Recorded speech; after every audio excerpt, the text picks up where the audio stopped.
Tonight, we're going to be hearing about clouds and using clouds and the art and science of cloud interpretation to read the sky, to know what it means, to figure out what kind of changes are going to happen. This is pretty important when we're off someplace in the boundary waters or someplace else, and we're camping for an extended period of time. I'm really excited to have back Dr. Kenny Blumenfeld. He's spoken with us before. He's a climate scientist who grew up in Minneapolis with a love for storms, blizzards, and being outside, which is a great fit for Minnesota and for the rovers. He works for the Minnesota State Climatology Office in the DNR, where he provides the state's agencies, communities, and citizens with up-to-date scientific information about Minnesota's changing and variable climate. Kenny enjoys talking to Minnesotans about the weather, and he often does it long after the workday is done. A couple of years ago, he even spoke at the Bryant Lake Bowl. So welcome back, Kenny. We're really excited to hear you tonight. Hi, everybody. Thank you. I'm happy to be here. Looks like there's a pretty good crowd. It's nice to be back. And I had learned maybe 2 presentations or 3 ago. I think this is my 4th or 5th for the rovers. But in maybe my 2nd one, I learned that that Jim Zandlow and Ray had been members and had worked with the rovers before. And for those of you who don't know, I work in the same office that Jim Zandlow used to. He was the state climatologist, and I work in that same office. So we did slightly different things, but it's a real honor to be here.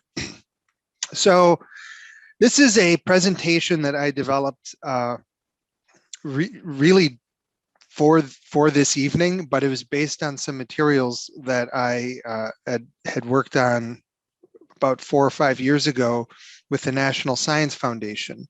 It was essentially the National Science Foundation had been developing, and it was really scientists from the University of Minnesota, geosciences, had been developing an app for if you're on an airplane and you have to turn your mobile data off, but you could essentially before the trip load in, make sure your GPS was activated, and it would load in all this data.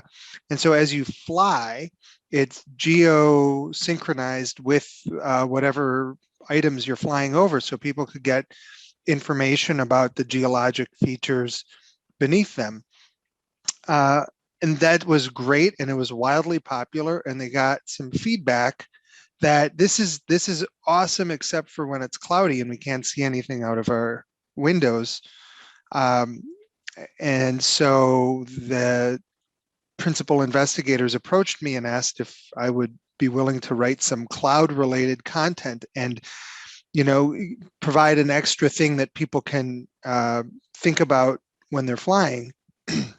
And so I wrote some kind of punchy, silly stuff with that was sort of scientific and light, and then also wrote it with not just flyers in mind, but also people who were exploring from the ground. So a lot of everything that you'll see tonight is essentially has been vetted through that app. It's all the photos are either public domain or they're through the Creative Commons, and I tried to source each one. And so each one is available in the upper right corner. What I don't know is if the hosts are seeing the little banner that's on the top of my screen, and I'm never sure how to make that go away. All right, so basically, welcome to the sometimes cloudy sky. Whatever your attitude towards clouds is, each one has a story for you. And the chances are that, you're either bored because it's a pandemic, or you're curious enough right now that hearing those stories might be worth your time. So stick around here and learn about how they form and what they mean. All right, so, how much do you like clouds? Because this is intended to be a pretty basic and hopefully practical introduction to the art and science of cloud interpretation. In the app, I go pretty deep, and it would have just been too many words for me to have all of that content in here tonight. But if you are enthusiastic about clouds and you really want to get good at understanding them, then I think you just need practice, plenty of practice looking at them. And of course, if you turn your observations into questions and hypotheses and then test those hypotheses and seek additional information, you can become really, really good. And, as Fran mentioned, being outside when you really need this information can pay off. I essentially used a lot of this. I was always looking at the clouds when I was a kid, and I didn't realize how valuable the information I'd gotten from turning observations into theory and making little predictions with it. I didn't realize how valuable that was until my first Boundary Waters trip in 1990. And then I was kind of using what I had amassed, even though I was just a teenager. We were using it pretty heavily, left and right. So hopefully this will be practical for you. So about those cloud stories, every cloud does have a story. Some are more interesting than others. They really are. I mean, they're all kind of fascinating, but there's different levels for sure. And what part of the story, when you see a cloud, are you seeing? And I know that sounds, that might sound kind of woo-woo, but if you think about it, every cloud has a life cycle. So are you seeing a cloud that's at the beginning of its life? Is it growing? Maybe it's shrinking. Is it holding steady? Does it appear to be changing forms? If you're new to cloud gazing, these questions are pretty tough to answer. And, they are because, of course, every cloud dies only to have its water recycled through the earth and ocean and atmospheric system, eventually resulting in another cloud at another place and another time. So in that way, the story that each cloud can tell actually never ends. It just gets sort of transferred elsewhere. But we don't need to get too existential. Not with these clouds and these stories, not yet anyway. The ones that we're seeing right now, wherever you are, whether you're looking at this photograph or you're looking outside, there aren't very many clouds in the Twin Cities or in Minnesota right now. But anytime you're looking at a cloud, they have plenty to tell you about what's happening right where they are, right at that time. So we have to think about, well, what is a cloud? So a cloud is a result of a process involving water vapor, which is the gas form of water, and air motions of some sort. The amount of water vapor and the quality of those motions determine the type and the size and the life trajectory of every cloud that you see.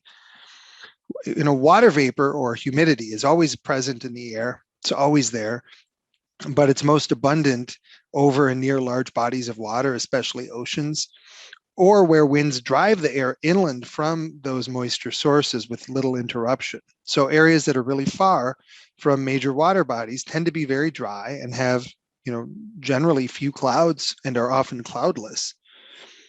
Motions in the atmosphere result from a number of factors. You've got the uneven heating of the earth by the sun. You've got heat storage differences between land and water. You have seasonal and daily cycles of sunlight, as the seasons progress or as the days progress.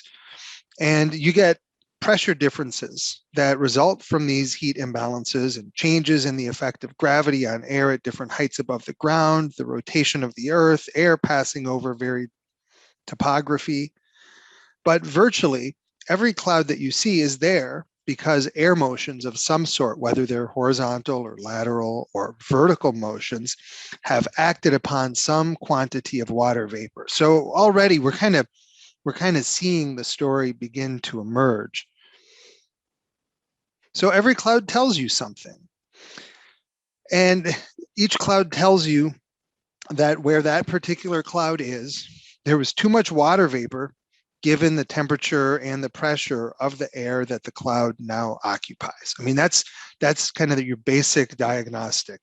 For the cloud to form in a given air mass, the amount of water vapor has to increase, the temperature has to decrease, or both have to happen together It turns out, though, that cooling a mass of air, so taking whatever humidity is in the air and then just cooling that air, is a far more effective mechanism than pumping the air full of water vapor. So a lot of clouds form simply because the air cools enough to begin the process of condensation. So, okay, how do we cool the air to make clouds? This is in Slovenia, the Sarajevo area. How do we cool the air to make clouds? So there's really all the kind of standard processes that you learned about if you ever learned about heat transfer if you remember that from chemistry or physics. These are all at play in driving cloud formation. The air cools to the point of condensation by radiation. So that's usually heat escaping from, vertically from a surface. Advection, which is when heat is transferred laterally or horizontally. And this could also be heat escaping laterally or horizontally, and also through lifting or rising motions, otherwise known as convection. And that's when you actually have the plumes of warm air rising. So this particular instance is radiational cooling.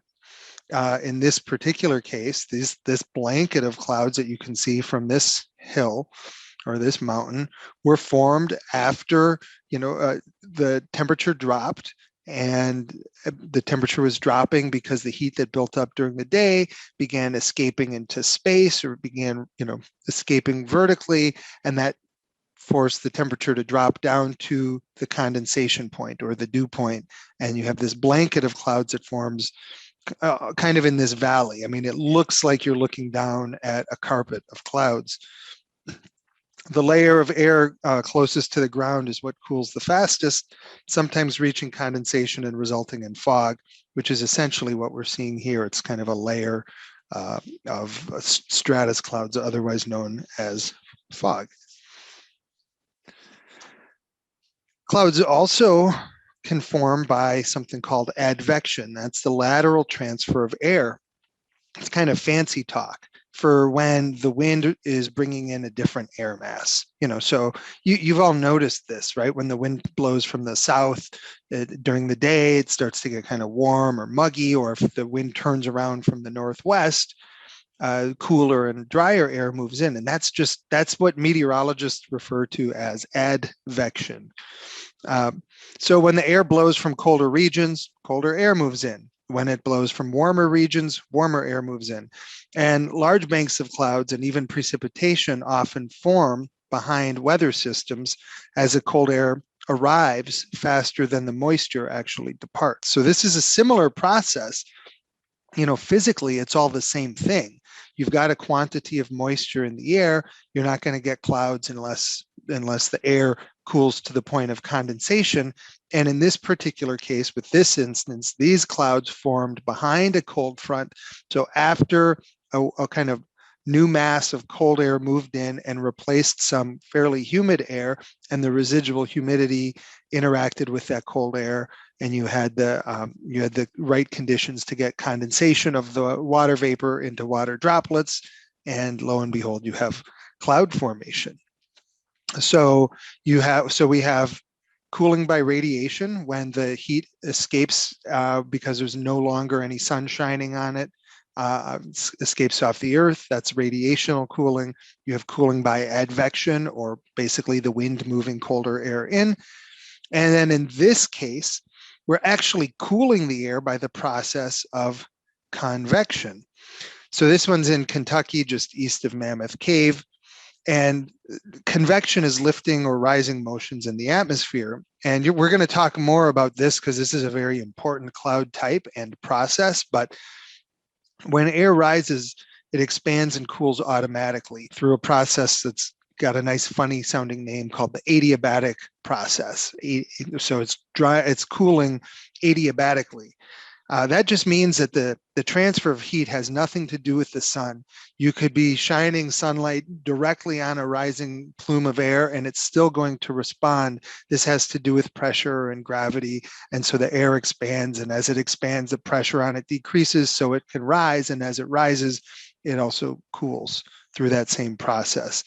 So whether a pocket of air near the ground gets really hot and begins rising, or the wind blows it up a mountainside, doesn't matter. As long as it's moving vertically or moving up in some manner, cooling will result every time. And although condensation from all three cooling processes can produce clouds, I mean, we just showed them, right? Here's clouds from radiational cooling, here's clouds from advective cooling, and here's clouds from condensation or from convective cooling. And convection is a heat transferring process. So you've got warm air rising, but that air naturally has to cool as it rises. And it's the vast majority of the world's precipitation comes from this process, this convective cooling process, and from rising motions, meaning that lift or rising air is really a hidden driver of life on our planet, because it's behind the majority of thunderstorms and precipitating weather systems. So that's kind of the basics of how we cool the air to make clouds. So now let's start talking about how to see clouds. So here's a fact. Animal shapes in the sky, which you won't see any of in this particular image, although I guess if you look closely, I know maybe you see some sleeping bunnies or something, but the animal shapes in the sky that we're all told to look for when we're kids, it's really, they don't do anything for you. They don't tell us anything about the weather. So it's fun. It's kind of cute. You can lie in the grass and stare skyward and notice sheep. And I often see dogs or cows, and it's a lot of fun, but it doesn't tell you that much. And so luckily, we're going to have to do something a lot less imaginative, a less imaginative kind of cloud shape identification, because that can tell us a lot. So clouds usually assume one of three common forms, and you can actually see elements of them all in this photo. There at the top, you see some scattered kind of wispy clouds. So they can be wispy. You also at the top, and to an extent at the bottom, you see kind of sheet-like arrangement of clouds. But you definitely see it in the top, kind of near the background, some sort of sheet-like clouds. So you've got wispy, sheet-like, and then of course heaped or puffy clouds. And there are of course combinations of clouds, but they really usually assume at least one of these three common forms, being wispy, being sheet-like, or being heaped. And these forms tell us essentially how the clouds were built, what processes were responsible for forming them, and they can also tell us what that means about the current and even the future weather. And of course, it's not proper to go around talking about heapy and wispy clouds. So instead, we have a formalized system for identifying and describing clouds. It kind of mimics the way we describe living things, and it's actually survived with just a few modifications and embellishments since its conception. So here's how we talk about clouds. Like other classification systems, and I'm not going to get into the deep history of this, that Luke Howard, a British naturalist, started this whole system, but this one is actually universally accepted, and it's also, just like a lot of other classification systems, somewhat arbitrary. I mean, whenever you're kind of inventing something or naming something, you have to start somewhere, and there's no proof, or there's no reason that that those classifications must be uniquely scientific. So clouds are categorized according to their shape and their form, and they're basically put into 10 different groups or genera, the plural for genus. So each genus of clouds tells us something about the cloud's shape, and its name always includes a derivative of at least one of the following major cloud types. So you've got cirrus, which is the wispy cloud. You can see these. You won't see what I'm pointing at here. If you can see my cursor, perchance, these are the wispy clouds. I often call them swoosh or Nike swoosh clouds. They're the ones that look very feathery. Stratus, which are the sheet-like clouds, and then they're often layered into kind of flat sheets. And then there's cumulus, which are the heaped or puffy clouds. And each of those basic types is also its own genus, accounting for 3 of the 10. So, so there's an actual type called cumulus. There's an actual type called cirrus, and there's an actual type called stratus. There are also derivations of those and combinations of them together. So the 3 major cloud types are generally assumed to occupy certain parts of the sky, not always, but generally. So cirrus clouds are generally very high up. They're composed of ice crystals. That's actually part of what gives them that wispy appearance. And so they're always at least 3 miles high, and oftentimes 2 or 3 times higher than that, depending on the time of year. You can get cirrus clouds at a much lower altitude in a very cold winter air mass than in a very hot and humid summertime air mass.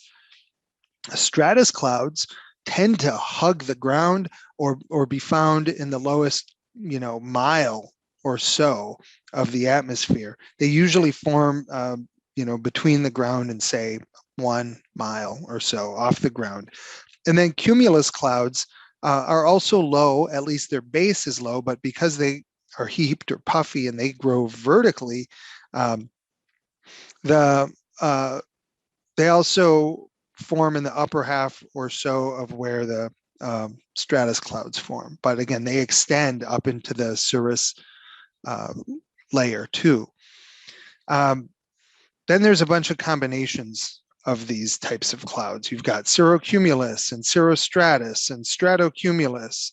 And then there's the final 2 genera that are that use the word nimbus as a root, nimbostratus and cumulonimbus. And these are clouds that, oh, and I forgot to mention the altocumulus and the altostratus. They're kind of mid-level, mid-atmosphere or mid-troposphere versions, smaller cumulus clouds and kind of thin stratus clouds that are stuck in the middle of the atmosphere. So you've got cumulus, cirrus, and stratus. You have altocumulus in the middle of the atmosphere and altostratus in the middle of the atmosphere. And then you have stratocumulus and cirrocumulus. And then you have nimbostratus and cumulonimbus, and that is your 10. There are a few combinations that you'll never hear. There is no altocirrus. Cirrus clouds have ice, and they're always going to be in the highest part of the troposphere. And there's also no, you won't find cirronimbus or nimbocirrus because the cirrus clouds do not precipitate. So when you hear the term nimbus, the root of nimbus, that just means cloud with precipitation. And it's usually, sometimes it'll just be the full term nimbus, or it'll often be the modifier nimbo, which sounds kind of funny. So that's your basic cloud chart. And we're going to kind of then look at what each of these clouds look like and what they tell us. So, now we're going to go deeper into talking about clouds. A given cloud's genus, may have several species. Again, we're following almost a Linnaean system of identification. And so in this case, species doesn't refer to any living organism so much as it just means varieties in this particular case. So as an example, cumulus clouds can be small, they can be medium, or they can be large. And so each of those sizes is essentially its own species. We're going to learn about identifying those because they're really important for survival weather forecasting. And if you remember when I taught about survival weather, whenever that was, That's something we focused on a bit, differentiating between the small and more harmless cumulus clouds versus the ones that could really get large and become thunderstorms. This image here is an altocumulus lenticularis, which is a hypnotic species. This one is actually in Hawaii. It's common to mountainous areas. We're not going to be focusing on it beyond this nice image here, but this is just to give you an example. It's a species of a cloud type. And with the exception of altostratus and nimbostratus, every cloud type has at least 2 distinct species. So if you consider that there's 10 different basic cloud types and 26 total species and 14 defined varieties of clouds, many of which can be applied to multiple cloud species, and then you consider that the occasional supplementary features and accessory clouds, and lastly, the all-important mother cloud classification, which yields simple terms like stratocumulus cumulogenitus, we really end up with limitless options for describing clouds. Mercifully, we won't go into all of those tonight. I think all that a scientifically curious person needs are kind of the 10 basic genera, maybe with 2 exceptions for cumulus and altocumulus, which have species that can actually be used to diagnose and forecast very different weather conditions. So let's know your clouds. Here are some cirrus clouds over Bavaria. Cirrus clouds are made entirely of ice crystals, and they can be found high in the sky. They appear wispy and swoosh-like. They're thin and translucent, or some combination thereof. They may look like feathers, and it's because tiny ice crystals that make them up essentially are getting blasted into these kind of fast-looking shapes by very strong high altitude winds. So if you see cirrus clouds, you know 2 things right away. It's cold up there, wherever the water is, it's cold. So you got to think ice crystals and then think strong winds aloft. And so these winds are essentially blasting those spontaneously crystallizing, that spontaneous crystallization into these nifty little shapes. We generally find cirrus at high altitudes where the air is really cold, and so any condensation would form into ice crystals immediately. It's actually not called condensation when that happens, it's called deposition. The amount of water in cirrus clouds is low because it's cold and there's just not a lot of room for water in really cold air. So these don't precipitate. You will technically sometimes see the cirrus portion of a thunderstorm anvil. You might see it kind of raining out ice crystals once the parent cloud dissipates, but in general, cirrus clouds cannot bear enough water to precipitate, and the water is so scant and so far from the ground that in most cases it would never make it down. It wouldn't even make it 1,000 feet. So you rarely see anything falling from them.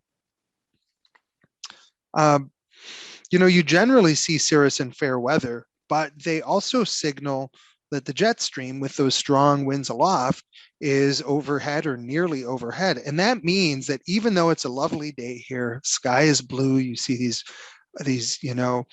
almost meditative clouds, they often tell you that there's some kind of change in the neighborhood.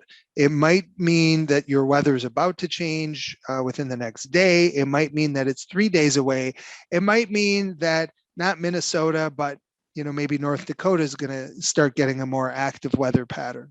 It tells you something because you can only have a jet stream parked overhead for so long before low pressure systems with their thicker clouds and their precipitation start coming through. So that's cirrus clouds. All right, here's stratus clouds. Stratus clouds kind of assure me that it's time to go back to bed. There's something, they have this sort of universally dreary look, and so do some of the other stratus, the other types that have stratus in their name. Stratus clouds almost always cover the majority of the sky because they form in these layer-wise or sheet-like processes, and they tell us to expect more of the same. So usually when you see stratus clouds, you can expect that weather condition to remain for a while. The only exception is when the stratus clouds are there, but it's just fog, and the fog is going to be dissipating as the sun starts to interact with that sheet of clouds. But you generally expect more of the same until an air mass with lower relative humidity arrives. These clouds form when an entire layer of air cools to the point of condensation. So it's, again, usually, frequently, it's just you either have an entire air mass that's just cooled at the same time because you've got this big concerted weather system, or it's because of the loss of the daytime heating at night, and so you've cooled the air to the dew point and to the condensation point, and these clouds start to form. But they're almost always forming in the absence of what we call instability. So they're not really associated with terrible, with big, strong thunderstorms. I mean, there will be instances where you see stratus clouds in the vicinity of thunderstorms, but those aren't usually really powerful thunderstorms. Condensation without instability limits upward motions and ensures that little more than a bank of mist will result. So indeed, stratus clouds are just sheets of water droplets. They're low clouds, and they can even hug the ground as fog. Sometimes they form as air is blown upslope and cools. So you'll see them in mountainous areas sometimes. Others may form as cool air spreads in behind a retreating weather system. You'll see cool air from the ocean, cool air and moist air from the ocean in the San Francisco Bay Area, often sort of blowing inland, and that will saturate the air to the point where you have a bank of fog forming over the San Francisco Bay as one kind of iconic example. The mechanisms that can produce stratus clouds are nearly endless. So stratus clouds can be found in a wide variety of situations over land. And, if you fly above them, they look different. They look remarkably continuous and blanket-like.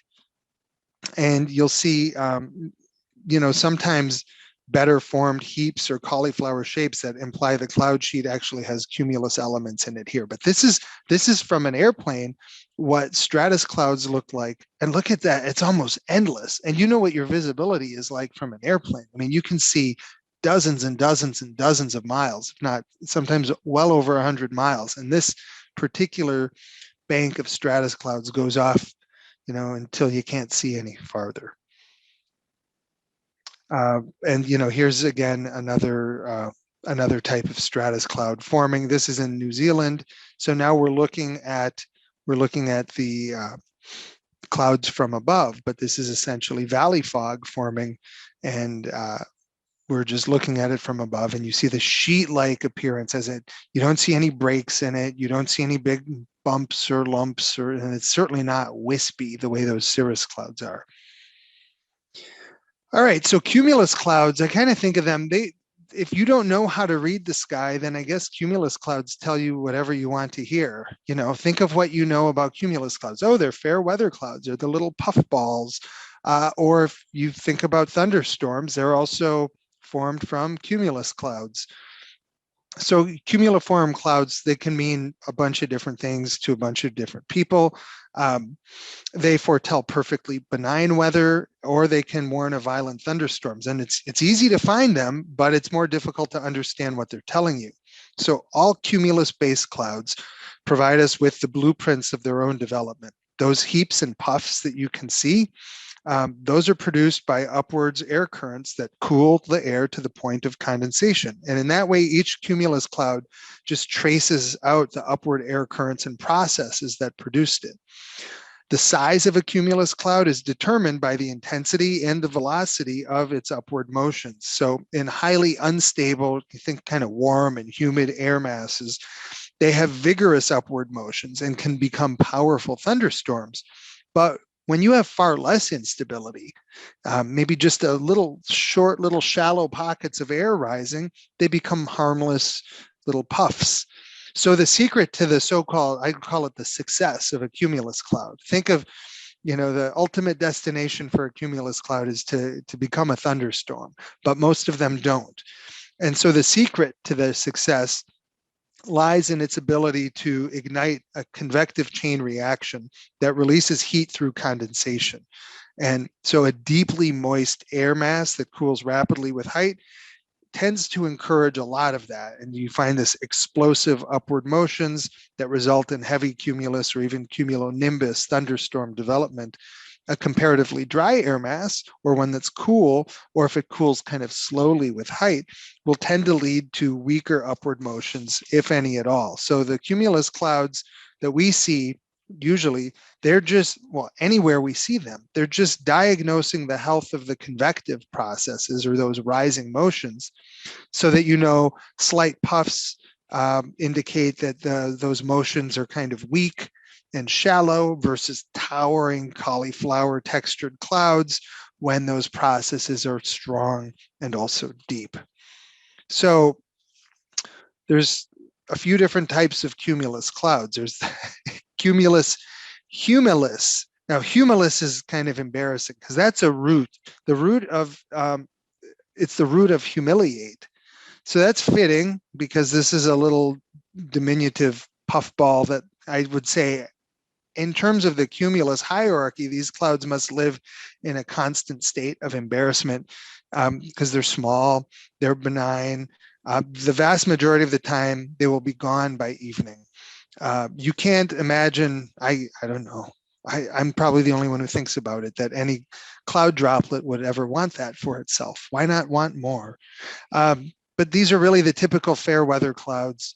You'll find them during daylight hours, most commonly in the warm season.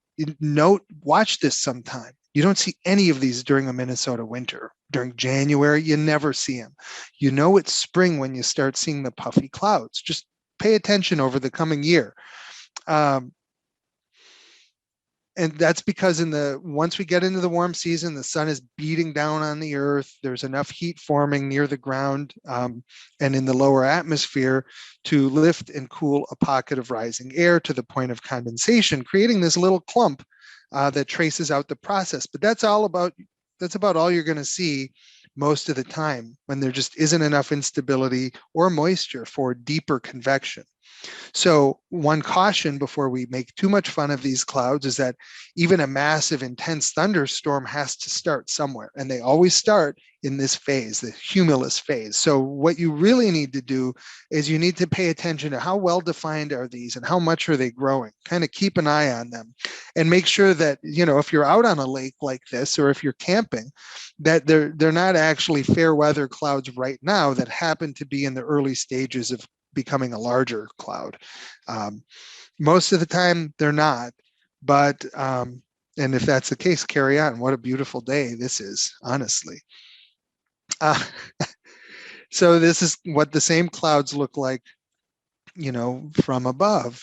They're real pretty clouds, and they are puffy, and I can look at this and say, well, I see some bigger cumulus clouds in the background, so I wouldn't take these all too lightly, but there's so many of these, and they just, all I'm really seeing is the top of what I usually see from the bottom. These are, for the most part, pretty harmless clouds, almost all of them. So the next one has also a very impressive name, Cumulus mediocris.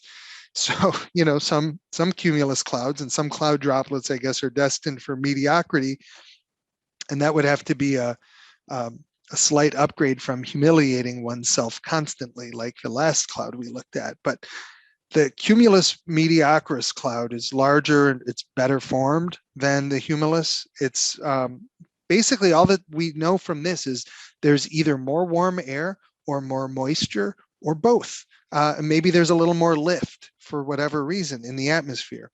So as a result, these are kind of medium-sized cumulus clouds. They're even easier to spot because their updrafts, the vertical extent of them is a little bit greater. These are also generally a fair weather type of cloud, but their vertical extent should give you pause. If you see these clouds, cumulus clouds that are as tall as they are wide, they may well be on their way to the next step, which is called congestus. And if they keep growing, or if they grow taller, maybe they're looking to graduate or get a promotion. So let's look at the cumulus congestus. These are also called towering cumulus. And this is a convective cloud that means business. Cumulus congestus clouds provide, in my mind, an immediate diagnosis of potentially stormy conditions. So if you see a cumulus cloud that's gotten so big that it's multiple times taller than it is wide, or it's multiple times taller than it was when you first started looking at it, and it has this kind of vigorous, bubbly look to it, especially on the top. So all indications are it's going to keep going up. And also, any cumulonimbus cloud, a thunderstorm, must pass through this phase before it becomes a cumulonimbus cloud. So in explosively unstable conditions, some of these congestus towers can be massive in their own right. This is actually just part of a big cumulus congestus cloud. So again, this might be a sign that a big dangerous storm is about to form. So look for that cauliflower or boiling look. It means that the updraft is still expanding and the cloud is, can continue getting larger and taller. Now, this is a pretty nerdy suggestion, but if you see one of these, and you can actually do this with any reasonably well-defined cumulus cloud, pull out a pair of binoculars and just watch. You can watch the cloud expand live. I know a lot of people would never want to do that, but it only takes 20 seconds or so, and you can actually see it. It's neat. They're really bubbling out live right before your eyes. You can watch it expand. You might see these form a bit of a smooth cap or a pileus on the top, and that's just another sign that this congestus cloud is about to graduate and become a cumulonimbus. So if you learn only one cloud type, it's cumulonimbus. These represent elegance, and this is the life-serving engine of deep, moist convection. That's the same engine that produces the vast majority of the world's precipitation. This is in Italy. Monsoon rains, tropical cyclones, daily sea breeze, thunderstorms, tropical rainforest precipitation, the severe thunderstorms that we get here that produce hail, high winds, tornadoes, garden variety thunderstorms, all of these come from cumulonimbus clouds. Even the infamous desert haboob, the gigantic gust of wind that comes out and causes dust storms, that comes out of thunderstorms or remnant thunderstorms. So these are all driven by cumulonimbi. So every year, this is over Ho Chi Minh City, every year cumulonimbus clouds cost the world, billions of dollars, but they also supply us with water, and they breathe life into our delicate and interconnected ecosystems. And they are without a doubt the most important clouds on our planet. They're also, as luck would have it, enormous and extremely easy to spot, especially from a distance. They're one of those cloud types that you really see well when you're about 30 miles away, and they can look quite spectacular. From a distance, a cumulonimbus looks like a mass of overgrown cumulus clouds, and it is. It's actually composed of a bunch of different cumulus congestus elements.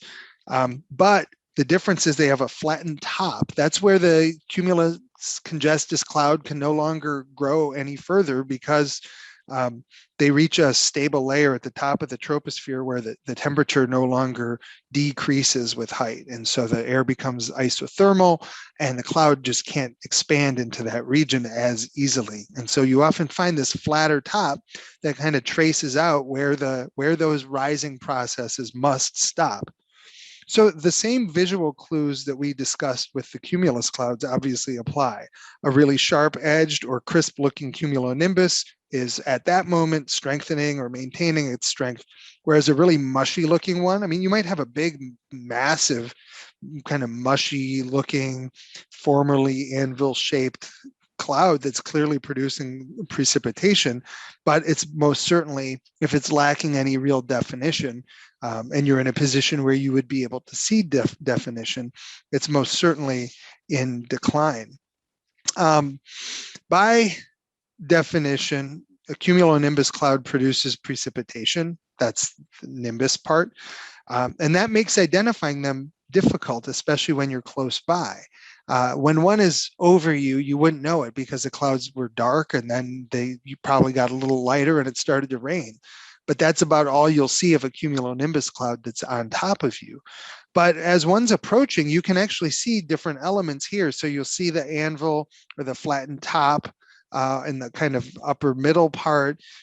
You note here that you can't really see the updraft. You've got these little accessory clouds on the bottom, and then you've got precipitation, which you can actually see as a smooth area behind part of the cloud. And you know it's precipitating because it's got this sort of washed or smooth look.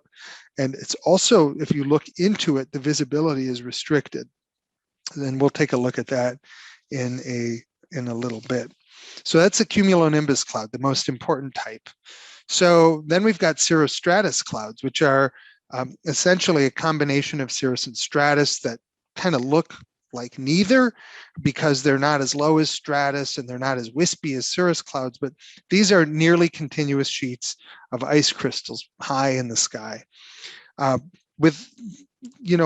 there's not much in the way of blue sky to provide contrast, so cirrostratus clouds can be kind of difficult to spot. And they often just look milky or pasty. So if you think of a day where you can't even tell if the sun, if it's clear or not, that's often because, well, you've got something in the atmosphere. And if it's not dust or smoke, it's often these cirrostratus clouds. One tip-off that you're looking at cirrostratus is you'll see a halo. That's because that's the effect of the ice crystals catching that sunlight and then refracting it.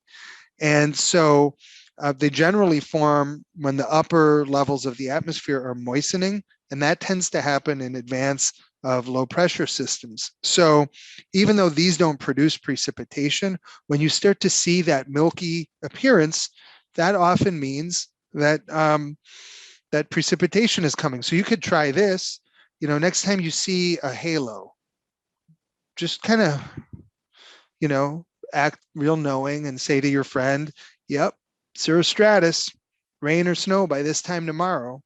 And then you can walk away and you'll become a legend. Or you probably won't become a legend, but you might be right.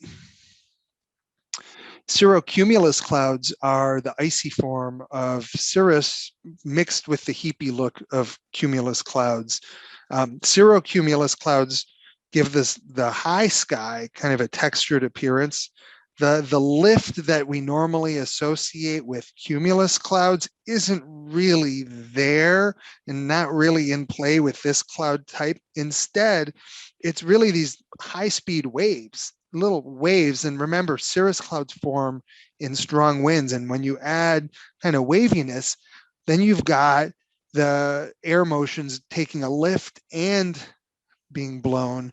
And remember, that lift is really good at reducing increasing the relative humidity and reducing the temperature and producing condensation, or in this case, deposition. So you get these little cumulus-like formations that happen because the air is sort of wavy at that altitude, and you get these little vertical jaunts that produce this kind of speckled mass of clouds. If you are flying at, say, cruising altitude, you can see multiple cloud layers frequently, and you'll see cirrocumulus clouds, which you see is sort of that dark pasted mass in the over the kind of in the top third or so of the screen. Those are usually going to be above your particular elevation. These are very high in the sky, along with cirrus clouds. And like cirrus clouds, cirrocumulus clouds often replace clear skies and maybe replace themselves by thicker and thicker clouds.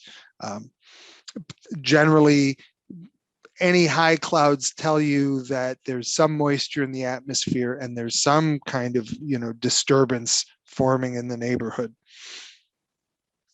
So now we go to stratocumulus clouds. These come in many different arrangements.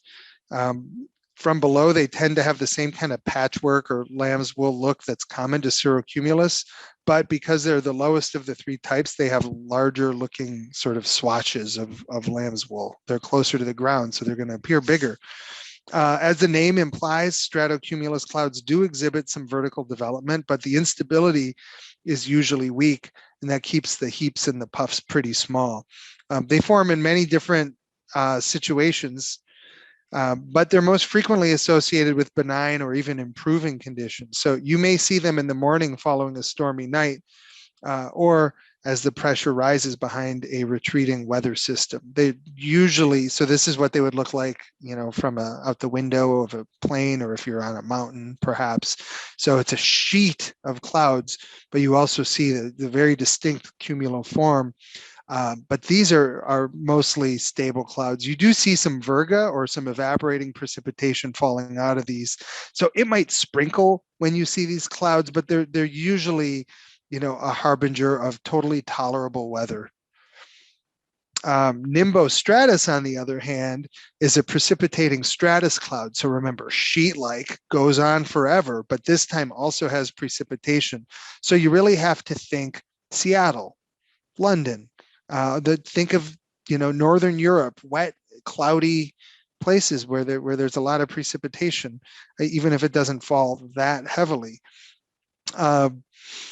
These tend to be associated with prolonged bouts of light and moderate precipitation. Again, there's none of that convection, so you generally don't get real heavy precipitation with these.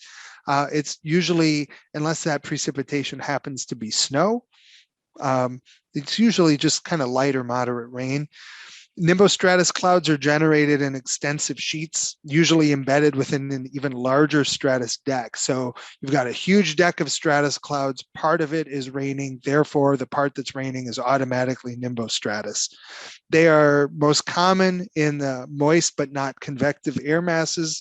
They're usually marked by precipitation that begins and ends pretty gradually. So when you think of like a thunderstorm, it starts, boom, and it starts raining hard. Maybe within a couple minutes, it went from dry to raining pretty good. In a couple more minutes, it's pouring. With nimbostratus precipitation usually just kind of moves in gradually. And because there's not that big peak of really intense precipitation, it's just sort of this gradual buildup, and it usually shuts off rather gradually too. Nimbostratus clouds are difficult to see, obviously, because there's not much contrast between the precipitation is essentially masking whatever contrast would be visible in the clouds. And so there's not much I can show you. This is kind of what nimbostratus looks like. If you've ever seen a day that was really gray and you didn't see any texture in the clouds and it was also raining, nimbostratus. So then we go to the altostratus clouds are probably my least favorite type. For some reason, whenever I see these, I think, oh man, they're not terrible weather clouds. I think it's just their appearance. They're at the mid-level of the sky. So they're not really low and they're not really high. They don't really mean much in terms of, the kind of weather that is interesting to me. And they certainly don't mean it's going to be a nice day with bright sunshine. They kind of end that. So they really are, if you don't have a beautiful landscape like this one here in Northeast Minnesota, then you're kind of out of luck. Only a vibrant landscape can save you. Altostratus clouds, by definition, form in the mid-levels of the troposphere, and at those altitudes, there's just not very much water. They lack vertical depth of the lower stratus clouds, but their formation is still governed by layer-wise cooling and condensation. The thin clouds do let in some light, but they don't produce halos because there's no ice crystals. So basically you can determine, am I looking at altostratus or am I looking at cirrostratus based on halo or no halo? If there's no halo, it's altostratus. If there's a halo, it's cirrostratus. Otherwise, they look very similar. I'm not a fan of this cloud type, but I will admit that in the evening, these are thin enough that the sun can catch them at pretty cool angles and give you a nice light show, kind of a brightly colored reward for having to put up with them, usually all day long. The altocumulus cloud I mean, what are they really? The jury's actually still out on, are these really cumuliform clouds but with higher bases, or do they just happen to appear to be cumuliform? This is of course a question for the ages that we'll be debating by the leading thinkers for generations to come. No, that's not true. It won't. But altocumulus clouds, they definitely earn more of their cumulus than say cirrocumulus, but these are not cumulus clouds that are just begun at a higher altitude, not this type. The most common type of altocumulus cloud, which you see here, looks basically larger and lower than cirrocumulus, or smaller and higher than stratocumulus. They're not particularly exciting. They're usually composed of water droplets, but ice crystals can be found in some of the colder versions of them. But there is one species of altocumulus cloud that is distinctly cumuliform. It has that heaped, towering look to it, and that's called altocumulus castellanus. And that's a mouthful that's named for the castle-like towers. And these clouds are like lofted and skinny, kind of mediocris or congestus hybrids whose updrafts tell us that the atmosphere is convectively unstable, at least at that level.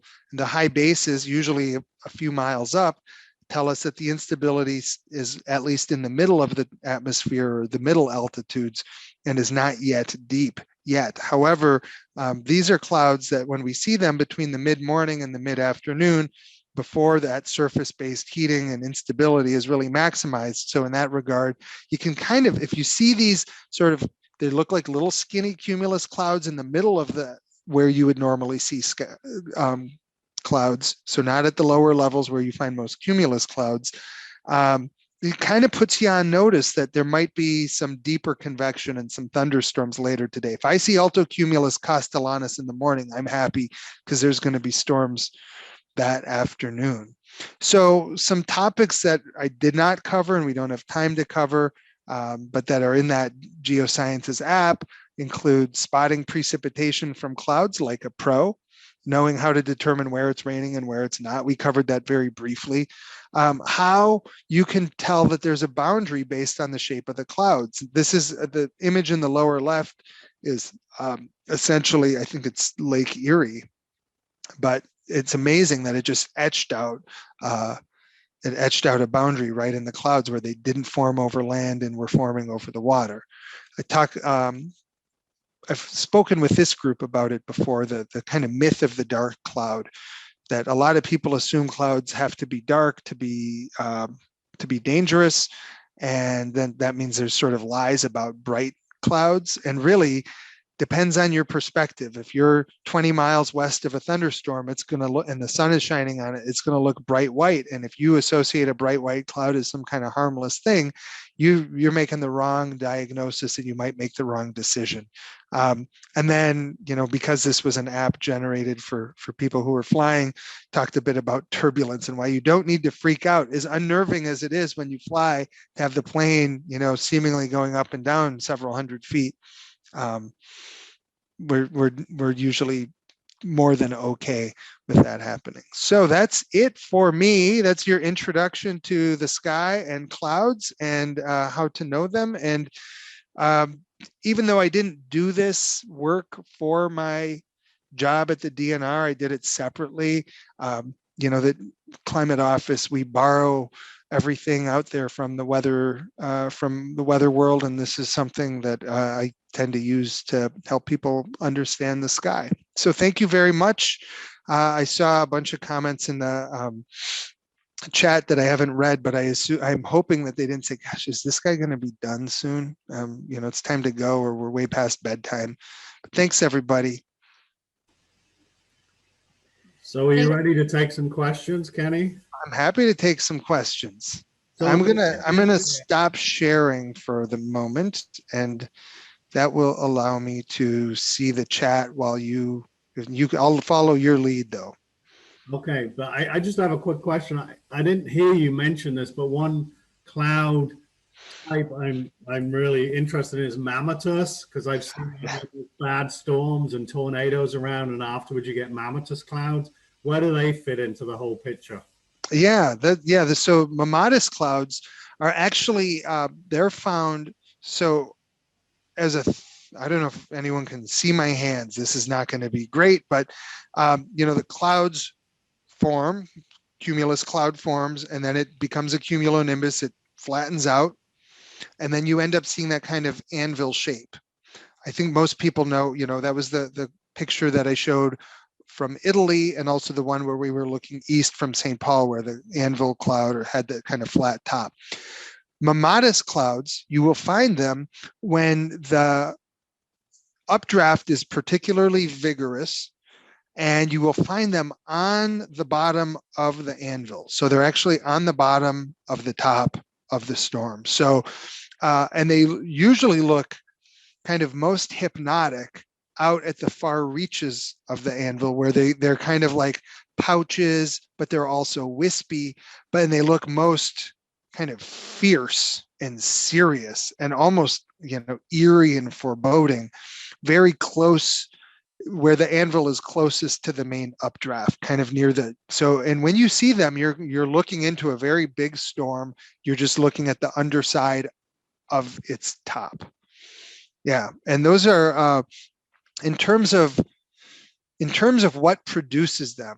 All I know, because they're usually clouds only form upwards and a little bit laterally. You don't get heat transferring down. It's not how the atmosphere works. So there's always been a little bit of intrigue and mystery about how these kind of hanging pouch-like clouds form and what processes could be driving that. And as of the last time I looked, which was about 2009 or 11, the science hadn't really been resolved. There was no working physical model for exactly why and how those pouches formed. But I'd say most of us have probably seen it. You're right. It's a beautiful cloud, and if you see it, usually that particular storm that you're looking at is retreating relative to your position. Now, there might be other ones that are going to get you later, but I think of the maybe 30 times that I've seen mammatus clouds, I can only think of one where the clouds that I saw producing them ended up, kind of moving over my location. The storm that produced them moved over my location after that. The other, 29 times, the storms were in retreat. They can be breathtaking. Usually get them every year, at least once in this area. This is Jim. So is there a value in looking for a red sky in the morning? I'm thinking of that phrase, red sky at night, sailor's delight, red sky in the morning, sailor take warning. Yeah, that's a really good question. So I would say in general, it's a pretty good adage. It's not going to be right 100% of the time, but who is and what is, it's pretty good, because you can also substitute red sky for rainbow. And rainbow also works. Rainbow at night, sailors, or rainbow in the evening, sailors delight. Rainbow in the morning, sailors take warning. It's the same thing. It has to do with where the precipitation is. If you are seeing red sky in the morning, that means that the sun, which is generally to your east in the morning, is passing through the atmosphere in a manner that bends the light into the red part of the spectrum. And that usually requires clouds, and even pretty thick clouds and precipitation, to scatter the light that way. So you would see the red sky would tend to be you would tend to see it kind of in the west. And that would be essentially because there would be storms that are to your west heading towards you. In the evening, a red sky usually means that it's any clouds left over to your east. So yeah, it's or any clouds left over from the storm. And if you are going to see a rainbow in the evening, that's because you are between the sun and the precipitation. So same with red sky or rainbow. If you see red sky to your east in the evening, you are between the sun and the precipitation, and it's moving generally away. If you see red sky or rainbow in the morning, because the sun is to your west or to your east, the rainbow would have to be to your west, and that means the rain is to your west. So yeah, it works out pretty well. It's not like 100%, but I would say it's certainly a relatively safe adage. I have a question for you. If you're burning wood, does the high pressure or the low pressure affect which way that smoke goes any more than the wind? Thank you. I'll listen. Okay. It sounds like I'm coming through someone's computer. I don't know whose. So if the winds are light, then the smoke is going to be determined to a large extent by the intensity of the fire, right? And it'll mostly be vertical. If you have strong wind, there's very little way for the fire to overcome, especially the smoke, which is just a tracer, to overcome the strength of the wind. So the horizontal forces would be stronger than the vertical. But I'm not sure if I fully understand. I feel like you might be asking a different question than the one I'm answering. No? Okay. I mean, if we're talking about a campfire, I have sat and stared for hours at, watching the little vortices form at the, where there's a lot of extra heat, where the coals and the fuels have really built up a lot of heat, and then watching the heat kind of move around the fire pit. And I've kind of wondered the same things, but the scales of motion when you have a nice fire are actually, they're just a totally different scale. They're at the sub micro, almost like a nanoscale compared to atmospheric motions. So they can kind of take on a life of their own sometimes, within the confines of where you have your fire. And it's only when you've got really strong winds or reasonably strong winds that becomes kind of the dominant mechanism that forces the smoke, to the left or to the right or out at an angle. So really neat question. Thanks. I think the smoke always goes in your face. Yeah, it just depends on what side of the fire I'm standing on. That's true. Relating to the pressure in the atmosphere, will the smoke rise better in a high pressure situation? Will the low pressure of the stratus keep the smoke in your neighbor's eyes? You'd rather have it be relatively low pressure. So have you ever, a really fun thing to do is go outside on a super cold winter morning and just look at the chimneys.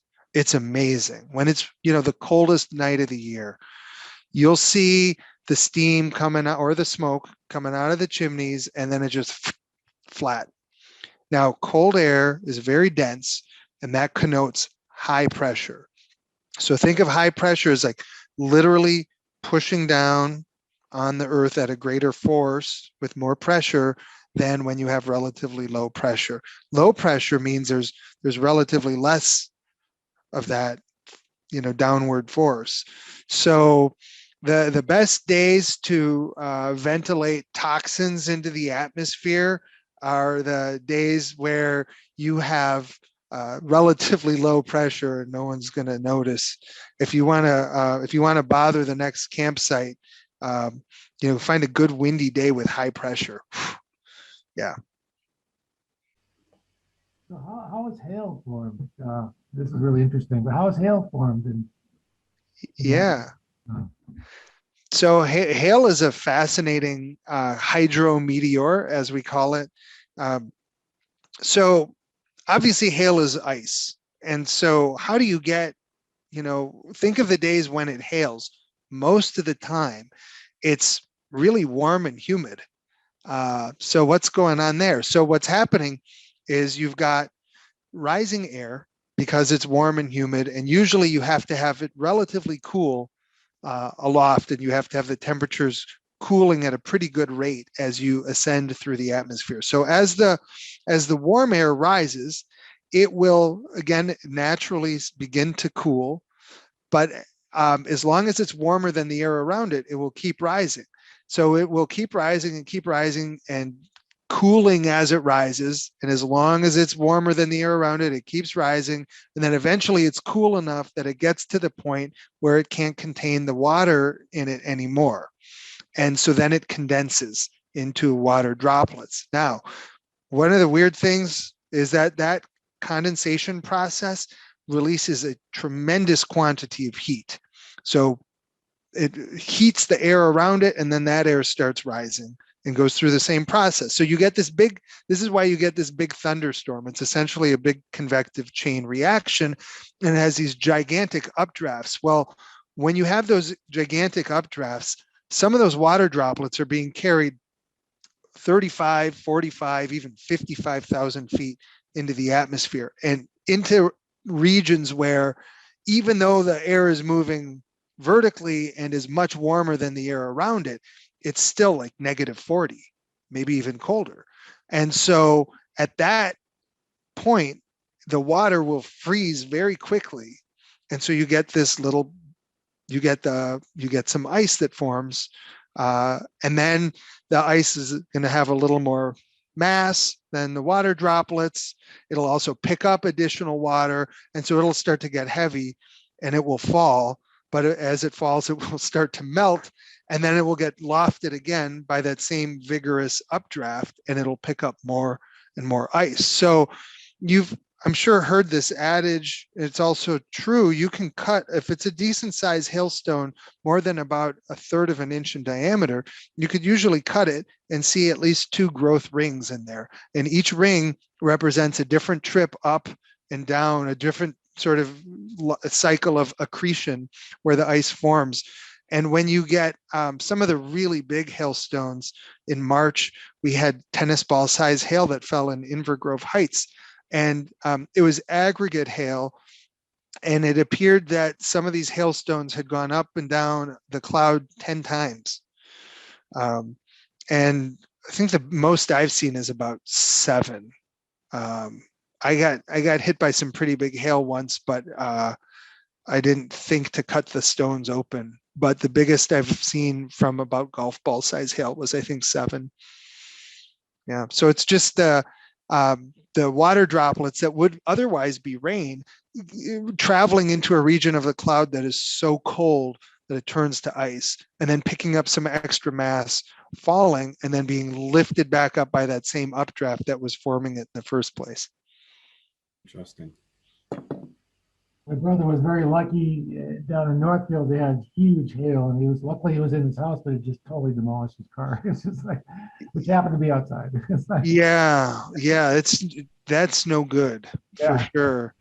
We've had some big hailstorms in Minnesota. They tend not to get the same attention as windstorms and tornadoes because, well, tornadoes, you can see them, they have that visual, they have that striking appearance. And the big windstorms tend to, they often will cover miles and miles and miles and knock down lots and lots of trees, whereas hail tends to be somewhat streaky and kind of, a narrow swath that's only 1/3 of a mile long, maybe 8 miles, or 8 miles long and 1/3 of a mile wide, get clobbered. But we only really hear about it when it hits a heavily populated area, but Minnesota does get a lot of hail damage annually. Yeah, it does seem real local. We'll get it in one neighborhood, and then a neighborhood just, half a mile away doesn't get it. Yeah, we had some mammoth storms in the Twin Cities area last year and in 2019, where there were many of the suburban areas were getting reports of tennis ball, baseball, even softball sized hail. It sounds like that could. I haven't heard of people getting killed by that, but it sounds like that could be fatal if you got hit by a tennis ball sized piece of hail coming from 30,000 feet. Yeah, the generally once it's above tennis ball size, it's generally falling at highway speeds or faster. But if you've ever seen it, it's also not. It's not a. You don't have nearly as many hailstones as you have raindrops, right? So it's easier fortunately, it's easier for the hailstones to miss, a human head, but yeah, people have been killed, but you're right. It's not as common, mostly because it's easier to miss and it's easier to, the giant hail usually falls inside of a giant thunderstorm, and often people who could be injured by that are already sheltering. Yeah. Hopefully. I've always been very skeptical about these softball size and tennis ball size. I've seen a lot of hail, and maybe the biggest ones I've ever seen are about a golf ball size at best. And so I always think, it's just, a euphemism and exaggeration, but you've literally seen them, those sizes? My car was hit by baseballs to softballs, but we were also struck by lightning. And so we were kind of having a crisis that afternoon. And so, that was, it was putting welts in our window that were 6 inches across. And then when we picked up the hailstones, they were about 4. That is uncomfortably large. It's also extremely rare. And if you ever are in that situation, it's dangerous. And often large hail like that is forming very near a tornado. So you've got another concern. If you are getting really large hail, you have to kind of tilt your head a little bit and be like, well, what else is this storm up to? And make sure that you've got good information. Because I would say 1 to 3 out of 10 times that same storm producing gigantic hail is capable of producing a tornado at that instant, just maybe a mile or 2 away. So, Kenny, I have a question. I'm really curious what you do for the DNR. Yeah. So I'm a climatologist. So the DNR State Climatology Office has a mission to collect, maintain, analyze, and disseminate climate data and information for the people of Minnesota. And there are 3 full-time climatologists, and we all have overlapping but also somewhat distinct jobs. And about half of what I do is related to climate change. And specifically, I help Minnesotans, whether they're citizen groups, municipalities, other state agencies, local governments, Min rovers. I try and help them understand how the changing climate has affected Minnesota's climate. So what about our climate? So it's not just kind of here's Minnesota's climate in a nutshell, but how is Minnesota's climate changing as far as we can tell based on the best available science in response to these global changes?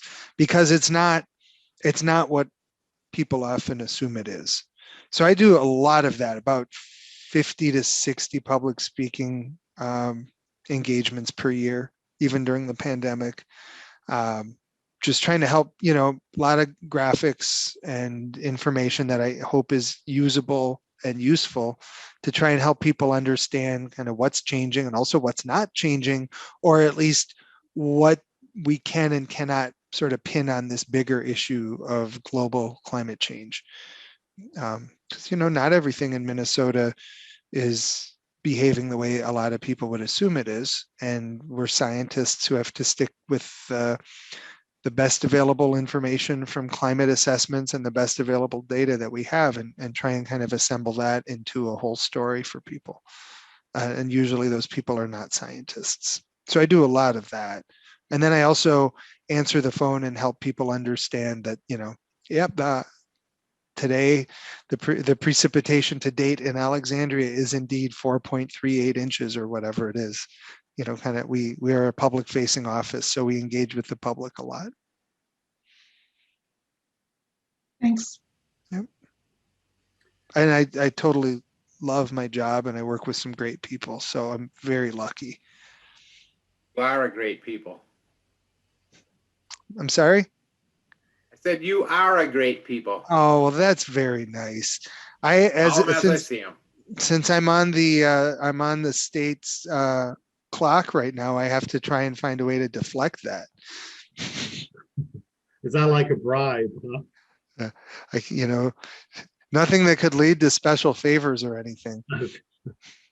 So do we have any last questions before we? Not really a question, but it dawned on me that the convection that happens to cause your cumulus clouds and stuff, I wonder if either eagles or soaring people, people that use gliders, use the clouds to indicate, oh, there might be a heat column over there. Let's get over there and try to catch it.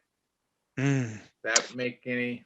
Yeah. So soaring birds, they intuit this as well as better than any meteorologist, because what they have is the ability to detect the currents using that combination of the knowledge that's required to fly and instinct and then muscle memory and all of that.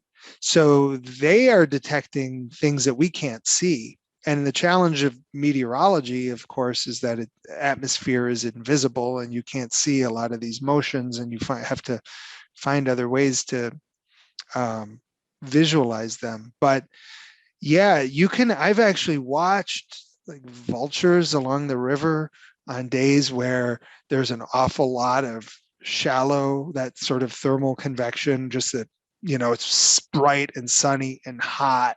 And you can see the vultures having a blast, getting lofted up, and then, and they'll ride the current, and then they'll drop, and they'll be like, I'm coming back here. I'm doing it again. I think they're not really looking for anything. I think they're just at an amusement park in those cases. In terms of gliders, yeah. So I don't know much about what's happened with, all the advances in gliding. The hang gliding that was popular in the 70s and 80s has given way to other more extreme ways to work the atmosphere. But certainly shallow thermal convection is super important to having, to not crashing back down right away. But vigorous cumulus convection, you might end up several thousand feet above where you meant to be, and that could be a problem.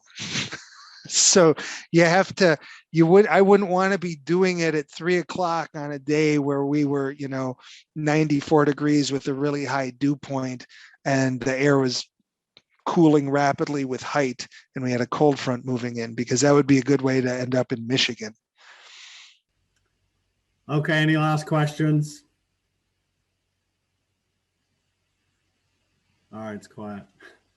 Well, thanks very much, Kenny. That was very informative, very interesting. Thanks for having me. I look forward to the next time we meet. And thank you again, for sure. Thank you so much. It was a pleasure seeing everyone again. All right. Thanks, Kenny. Thanks. Thank you.